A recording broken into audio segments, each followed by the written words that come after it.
If you have a tree in your backyard that you want to cut down, and you have an axe, if every day you pick up that axe and you go to that tree and you swing 5 times with that axe to hit that tree, put the axe down. The next day you go out, pick up the axe, swing 5 times at the tree, put the axe down. The next day you go out, pick up the axe, and 5 more times you swing at that tree. 5 times. Every day you pick up the axe, and only 5, not 50, not 15, not 500. 5. If you swing 5 times a day at that tree with that axe every day, let me ask you a question. What eventually is going to happen to that tree? That tree is going to... If you swing 5 times a day at that tree every day, that tree will fall. End of story. Now, find your tree. What's your goal in life? What's your purpose? What do you want to accomplish? What do you want to knock down? Find your tree. Like, what is your dream, your goal? That if you were to do 5 simple things every day in the direction of that dream, mountains of impossible dreams would begin to fall down. The secret of your future is hidden in your daily routine. I am absolutely 100% convinced that if you'll change your routine, you can change your whole life. The habits you have today will shape who you become tomorrow. And you know it's true because the habits that you had in the past shaped who you are today. And so I would ask you this, if the habits you have shape who you become, do you like the direction your habits are taking you? Every day is another opportunity to get up and invest in yourself, to read, to listen, to journal, spend time with God. Every day, don't pass up the opportunity, right? The choices you make every day, that is what you are in the mirror today. If you don't like it, or it could be better, it's on your terms how that works, no one else. You have to find the motivation to make those hard steps for change. It's gotta be you, only you. Beating yourself day in, day out. Not like beating yourself up, but whatever you currently were, you try to beat that measure and grow it and push it and push it. Growth comes from hitting failure and pushing past that. It's where all the beautiful things in the world are found. That little lesson in life, man, is congruent with everything in life. One of my favorite quotes, winners do consistently what losers do occasionally. Winners do consistently what losers are gonna do occasionally. And I frame in my mind, man, when those hard days come, good, that's awesome. Why do I love that? I have stamina. I'm in this for decades. Most people aren't. When it gets hard, when that friction comes, they quit. Life's competitive. I don't quit. I have that vision in my head of where I'm going. I think long term, and I've got stamina to keep going. The pit and Potiphar's house and the prison are the things that prepared Joseph to become the prime minister. And see, we want to get to the top without the crawling through the glass at the bottom. But the difficulty at the bottom is the thing that makes us strong enough to stay there when we get there to the top.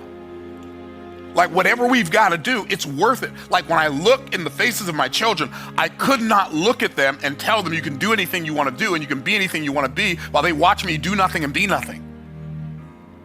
And people say, what do you do for a living? That's a really lame question. What do you do for a living?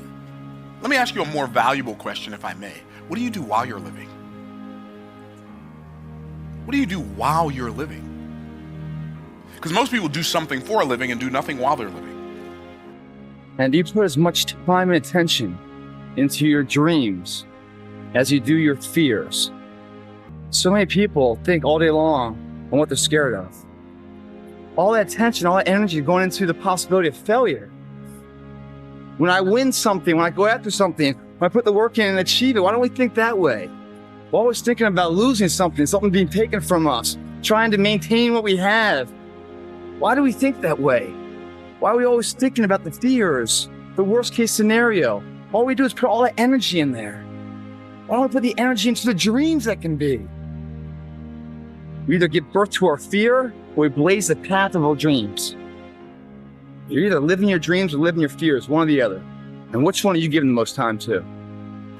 Well, I think one reason people don't change their lives is because they don't think they can. All of us have had people in our lives at some point in our lives in the past tell us that we are not enough, something enough. Not tall enough, not short enough, not pretty enough, don't sing good enough, don't dance good enough, not smart enough, not strong enough, not coordinated enough. You are not enough. We've all heard it, because that has never been the message that God has given you. In fact, you are enough for the assignment for which He created you. And that's all that matters. If I could give you a gift, and I can't, but if I could, I would give you the gift to believe in your ability to change your life. Because I know you can. What the enemy wants to speak to you is that you are not enough. You don't have the gifts. You don't have the experience. You don't have the wisdom. You don't have the talent. That dream that's in your soul, you don't have what it takes for that dream. I know deep inside of your heart, you hear that same voice. You hear that same lie. You are not enough. God should choose somebody else for this dream. And what the enemy is doing in discouragement is he is trying to prevent you from laying the next brick down on the wall that God has called you to build. If he can get you to not invest in your kids, if he can get you to not use your gifts that is going to bear fruit in your 50s, your 60s, your 70s, so that faithfulness that is required, as Galatians chapter 6 verse 9 says, do not give up in doing good. For if you do not give up at the proper time, you will bear fruit. You will reap a harvest. If you don't like what you're reaping, change what you're sowing. Where are you going to be 5 years from now? What's your marriage going to be like? Your kids, your financial situation, your leadership, your life, your company, your business, your witness.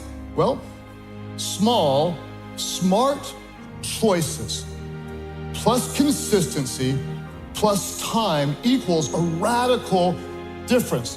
If you don't like what you're reaping, change what you're sowing. Yes, it takes discipline, but the pain of discipline is less than the pain of regret. One of the saddest things is to come to the end of life and wonder what we could have become. What if I wouldn't have let those people talk me out of my miracle? Where would I be? What if I would have distanced myself from those friends causing me to compromise? What if I'd have taken that step of faith in my career and not played it safe all the time?